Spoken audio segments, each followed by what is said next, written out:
Hi, my name is Barry Quinn. I'm the Managing Director of Four Seasons Grass. We're the artificial grass specialists. Bit of a background really, I think, as to why maybe I got into this industry in the first place. I fell across it 10, 11 years ago. My brother had his garden done up in London, artificial grass put in.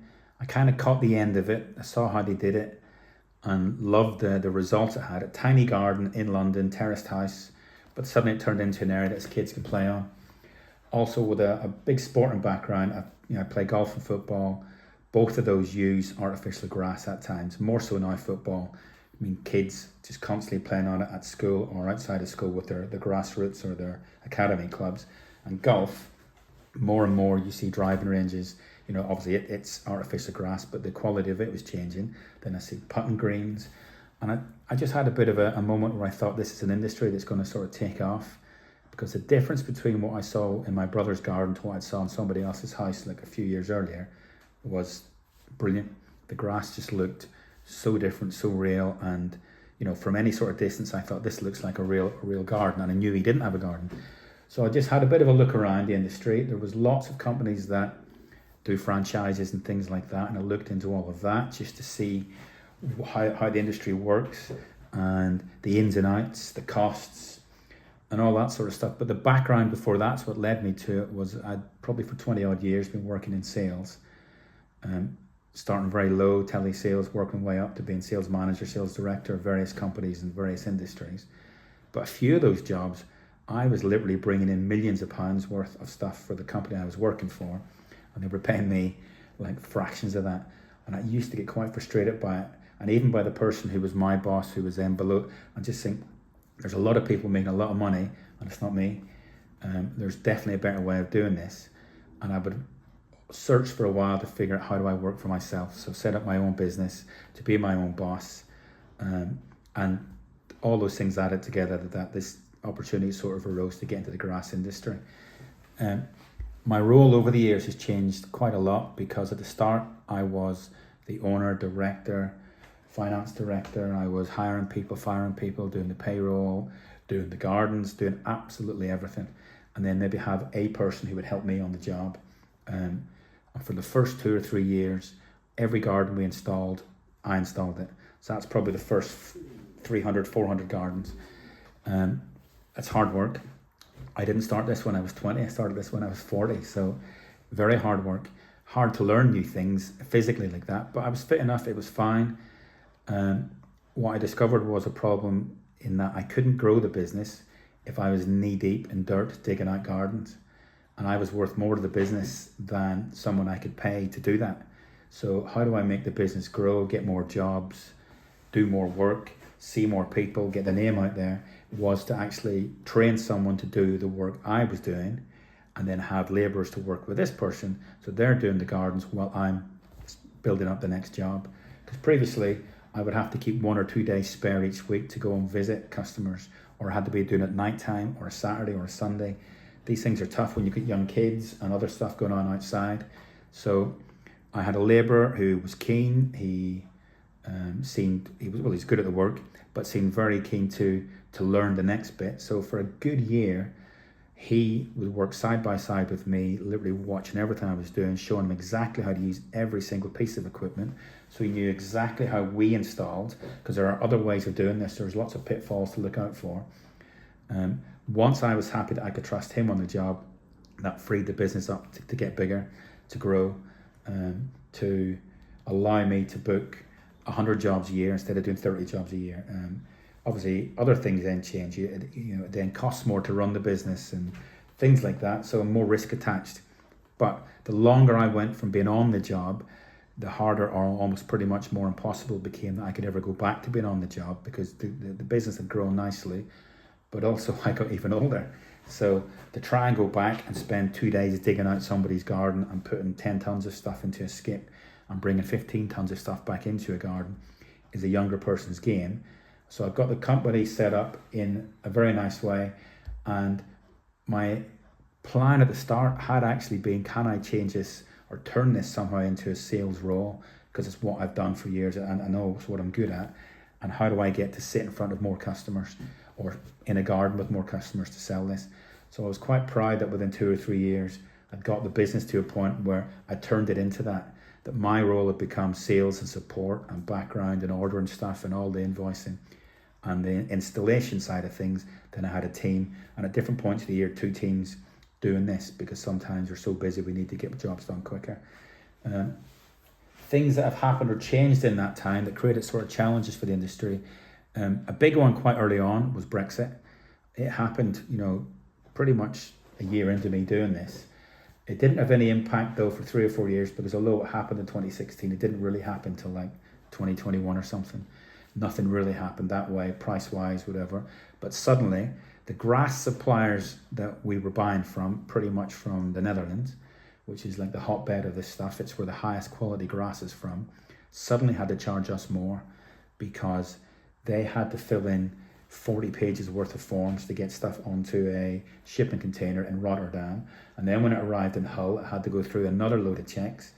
Each shipping container would get checked that it was only carrying what the form said. So sometimes I would order 20 rolls of grass, that's 20,000 square meters or 2,000 square meters of grass to come through. But the shipping container would also have another company's grass and something else. It gets to Hull and you realise that somebody in that chain hasn't filled in something correctly. The whole shipment gets delayed.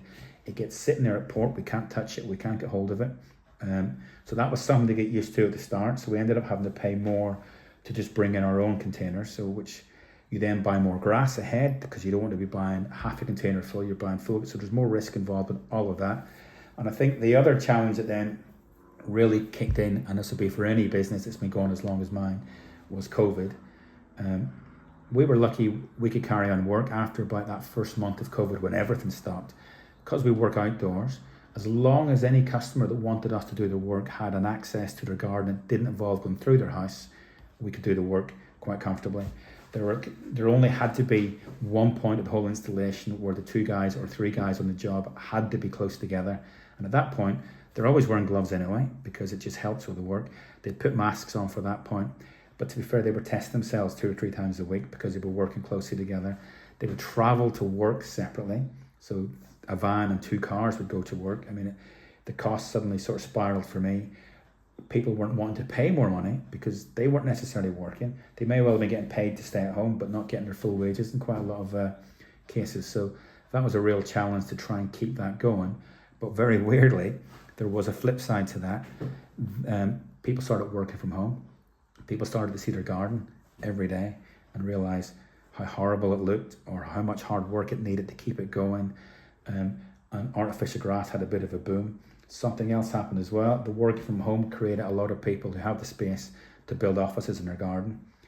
They wanted to make working from home as comfortable and as good as possible, so they're not just in their kitchen or the spare bedroom. Garden offices and garden rooms built quite often get a little bit of wear and tear during that. The garden gets ruined, and they're looking out at their garden again and just think, how do I fix this? They don't have time because they're busy people. They're working 40, 50, 60 hours a week. They're commuting sometimes as well on top of that. So artificial grass was sort of a natural progression onto that, and that really helped. So it was a challenge that turned into sort of a positive, but I suppose that's the same as anything. You find a challenge and can you turn it into an opportunity and spin it round. Artificial grass has seen many changes over the years as well, and where it's heading next is quite interesting. I have gardens that we laid 10 years ago. We do a 10-year guarantee. People have replaced their gardens quicker than that, and other people won't need to replace it for another 10 years. It all depends how much you use your garden and what happens in your garden. An example, there's a lady I'm going to see today. She wants us to brush her grass. She has nothing going on in her garden. There's no dogs, no pets, no kids. A grandkid visits once a month, and apparently he doesn't play in the garden. So nobody touches it other than wild animals. So she just gets it to brush it, to clean it. But I also look at my own garden, and in my own garden, I can see 2 football goals, a trampoline and a basketball net. It's just non-stop action. There's kids coming around to play with my sons. It's just it. So my garden could do with being replaced after 7 years, whereas this lady's after 10 years, it looks like we only laid it last week. So where artificial grass is heading in the future, though, is what you do with that grass. So if I was to dig up my garden, remove the grass, currently that grass would go to landfill. And that's a real opposite to a selling point.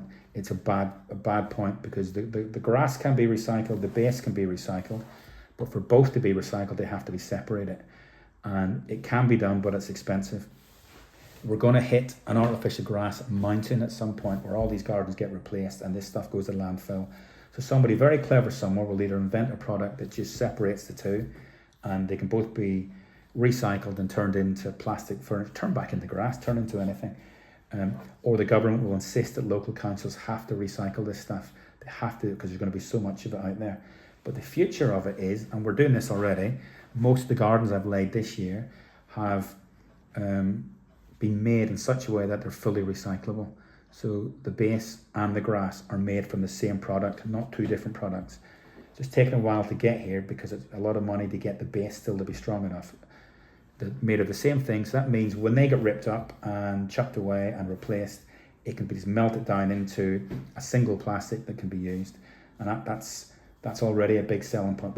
We quite often had a product that could do that, but it was expensive. Now it turns out it's harder to find a product that doesn't do that. So the industry has reacted, I suppose, to any bad news stories it said about how bad it is for the environment and things like that. But that's the other thing about it. The future from that is getting that word out there so people know that you can't argue that, yes, digging up 3 or 4 inches of your garden down and getting rid of it and putting in plastic grass is good for the environment. You can't argue that.